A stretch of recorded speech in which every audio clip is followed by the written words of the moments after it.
Magandang araw sa inyo mga boss. Magandang umaga, magandang tanghali, magandang hapon, magandang gabi, magandang madaling araw. Saan man po kayo naroroon, Happy New Year sa inyo mga boss, mga sir. Today is January 3. Bilis ng panahon. January 2 lang kahapon.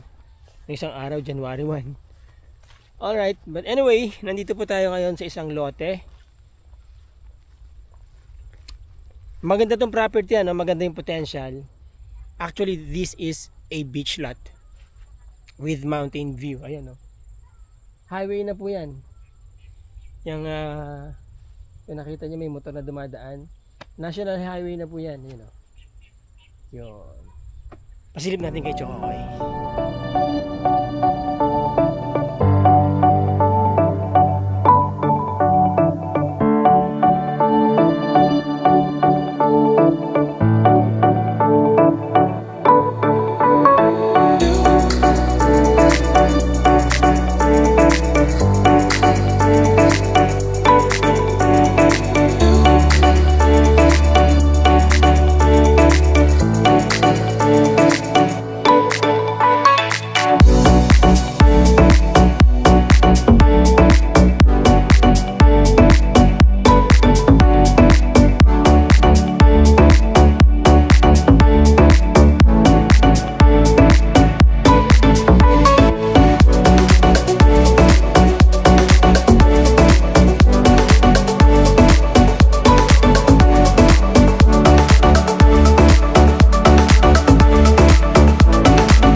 Okay, so there you go mga boss, mga sir. Kita nyo naman, beach lot po ito. Meron po itong access sa tabing dagat. Walking distance, as you see po sa drone shot natin. Actually, farm po siya, 4,300 square meters po siya mga boss, mga sir. Very accessible. Kalsada. Okay, dito tayo. So ito po yung property mula dito. Nakita nyo naman, mula yan papunta rito. So 4,000 square meters po lahat yan. Ang kanyang frontage is about, I think this is about 50 or less. Dito medyo paakyat. Actually hindi po siya mababa, Hindi siya mababa, mataas lang po talaga dito.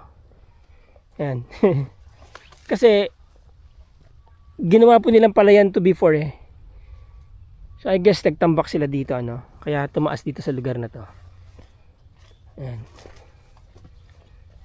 And then yun na yung beach, di ba? Yun. Maluwag ang kalsada, mga boss. Maganda ang space, papunta doon. So mula doon sa kotse na yun, kung nakikita nyo, pagkaliwa nyo, few meters from there, National Highway na po. Alright? Yan. So, ang frontage ng property starts from dyan sa sasakyan hanggang dito. Ayan, makita nyo may mga tambak eh. Oh. Tambak po yan eh. Galing dyan. So, parang kinukuha nila to. Dinidistribute nila dito. So, in the meantime, ito po yung beach access. Alright? And then, tsaka doon, meron din pong beach access doon. So, there you go. Again, ang property is 4,300 square meters. Malapit sa National Highway. Very accessible. May linya na po ng kuryente rito. Magandang signal ng internet. Magandang community, mga resorts po. Nakita nyo naman, ano po. And this is located in Botolan, Zambales. Asking price is 10 million pesos, mga boss. Titulado po yan. Madaling i-transfer. Safe ang inyong investment. Okay? And by the way, this is about 4 to 5 hours drive from Metro Manila. So yung mga interesado po dyan, mga boss, mga sir, andyan ang aking contact details, ang aking iba pang contact details, nandyan po sa description ng video na to. Contact nyo lang po ako para may connect po namin kayo sa may-ari ng property. Again, maraming salamat po sa inyo. Maraming salamat sa inyong time. Till the next video. Ciao.